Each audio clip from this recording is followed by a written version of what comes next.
भारतीय रेल देश के परिवहन क्षेत्र का मुख्य घटक है। यह न केवल देश की मूल संरचनात्मक आवश्यकताओं को पूरा करने में महत्वपूर्ण भूमिका निभाता है, बल्कि दूर दराज बिखरे हुए क्षेत्रों को एक साथ जोड़ने में और देश की राष्ट्रीय अखंडता का संवर्धन भी करता है। भारतीय रेलवे रोजाना औसतन 2,31,000 यात्रियों के साथ साथ 33 लाख टन माल भी ढोता है। इसमें भारतीय रेलवे द्वारा 8,702 यात्री ट्रेनों के साथ साथ प्रतिदिन 13,523 ट्रेनें चलाई जाती हैं। अब इतनी भारी संख्या में ट्रेनों का परिचालन करना थोड़ा जटिल काम होता है, इसीलिए भारतीय रेलवे ने यात्री ट्रेनों को प्रवासियों की सुलभता और बेहतर तरीके से परिचालन करने के लिए ट्रेनों को विभिन्न प्रकार की श्रेणियों में डिवाइड किया है। आज हम इस वीडियो में ट्रेन गाड़ियों के प्रकार के बारे में जानने वाले हैं। नमस्कार दोस्तों, स्वागत है आपका फिर से रेल भारत इस यूट्यूब चैनल पर। अगर आप चैनल पर नए हैं, साथ ही साथ इंडियन रेलवे से जुड़े इन्फॉर्मेटिव फैक्ट और अपडेट जानना चाहते हैं, तो हमारे इस चैनल को सब्सक्राइब जरूर करें। तो चलिए आगे वीडियो को शुरू करते हैं। वैसे तो ट्रेन के बारे में जानकारी के लिए ट्रेन नंबर ही काफी होता है, क्योंकि ट्रेन के 5 अंकों वाले विशिष्ट नंबर से हम जान सकते हैं कि ट्रेन सुपर फास्ट है या नहीं, या ट्रेन किस जोन से किस जोन में जा रही है। अगर आप इसके बारे में डिटेल में जानकारी जानना चाहते हैं तो इस पर हमने पूरी वीडियो बना रखी है, जो कि ऊपर आई बटन या वीडियो के नीचे डिस्क्रिप्शन लिंक पर क्लिक करके आप देख सकते हैं। अगर हम बात करें ट्रेन को नाम देने के पीछे कौन कौन से कारण होते हैं, तो इसको मुख्यतः 3 भागों में हम डिवाइड कर सकते हैं। पहला है किसी विशिष्ट उद्देश्य या कारण के लिए दिए जाने वाले नाम। एग्जाम्पल के तौर पे हम राजधानी एक्सप्रेस से इसको हम समझ सकते हैं, जो कि राज्य की राजधानी और देश की राजधानी को जोड़ने का काम करती है। दूसरा है स्टेशन को जोड़ने वाले नामों के आधार पर। इसको समझने के लिए हम जयपुर एक्सप्रेस, मुंबई एक्सप्रेस इत्यादि उदाहरणों से समझ सकते हैं। तीसरा है स्थान या क्षेत्र के आधार पर दिए जाने वाले नाम। एक कैटेगरी बहुत ही दिलचस्प और अनोखी है, क्योंकि इस कैटेगरी में नामों को देने के लिए मार्ग में आने वाले शहर की विशेषता,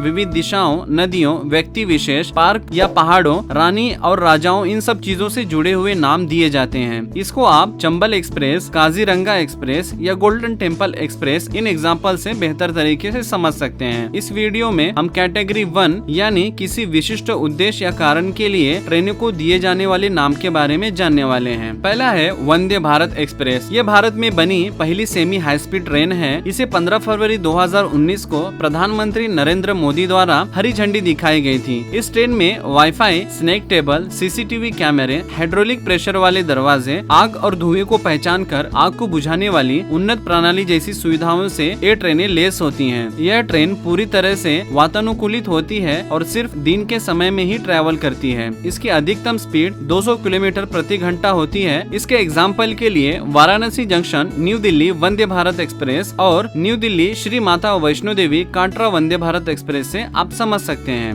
दूसरा है तेजस एक्सप्रेस। यह ट्रेन भी सेमी हाई स्पीड और वातानुकूलित होती है, जिसका उद्घाटन 24 मार्च 2017 को हुआ था। इस ट्रेन के कोचों में बायो वैक्यूम शौचालय, जल स्तर संकेतांक, टैप सेंसर वाले नल, हैंड ड्रायर, प्रत्येक यात्री के लिए फोन जैक के साथ साथ एलईडी टीवी, स्थानीय व्यंजन, वाईफाई, चाय और कॉफी वेंडिंग मशीन, विविध प्रकार की पत्रिकाएं और स्नैक टेबल शामिल होते हैं। इस ट्रेन के सभी कोचों में सीसीटीवी कैमरे और आग बुझाने वाली प्रणाली की भी व्यवस्था होती है। अगर हम स्पीड के बारे में बात करें तो इसकी भी रफ्तार वंदे भारत जितनी ही होती है, लेकिन कुछ तकनीकी कारणों की वजह से 130 किलोमीटर प्रति घंटा की रफ्तार तक ही सीमित रखा गया है। इसके एग्जाम्पल के लिए लखनऊ नई दिल्ली तेजस एक्सप्रेस, चेन्नई मदुराई जंक्शन तेजस एक्सप्रेस से आप समझ सकते हैं। तीसरा है शताब्दी या जन शताब्दी एक्सप्रेस। शताब्दी एक्सप्रेस पूरी तरीके से वातानुकूलित होती है, जो केवल दिन में चलती है और अपना मूल स्थान एवं गंतव्य स्थान एक ही दिन में पूरा कर लेती है। भोपाल शताब्दी एक्सप्रेस भारत की सबसे तेज रेलों में से एक मानी जाती है। इसके अधिकतम स्पीड 150 किलोमीटर प्रति घंटा की रफ्तार तक होती है। अगर हम जन शताब्दी की बात करें तो इसका भी यात्रा समय और मार्ग शताब्दी एक्सप्रेस के समान ही होता है, लेकिन इस ट्रेन में बिना वातानुकूलित कोच भी अवेलेबल होते हैं। इसके कारण शताब्दी एक्सप्रेस से थोड़ा कम किराया होता है। इसके एग्जाम्पल के तौर पे बेंगलुरु चेन्नई शताब्दी express, Dehradun Shatabdi express, Habibganj Jabalpur Jan Shatabdi express से आप समझ सकते हैं। चौथा है इंटरसिटी एक्सप्रेस। इंटरसिटी एक्सप्रेस खास करके महत्वपूर्ण शहरों को आपस में जोड़ने के लिए चलाई जाती हैं, जिनका रूट भी छोटा होता है। ये ट्रेन अपनी यात्रा मूल स्थान से शुरू करते हैं और अपने गंतव्य तक पहुंचते ही एक बार फिर वहीं से अपने मूल स्थान पर लौट आते हैं। एग्जाम्पल के तौर पे डेक्कन क्वीन या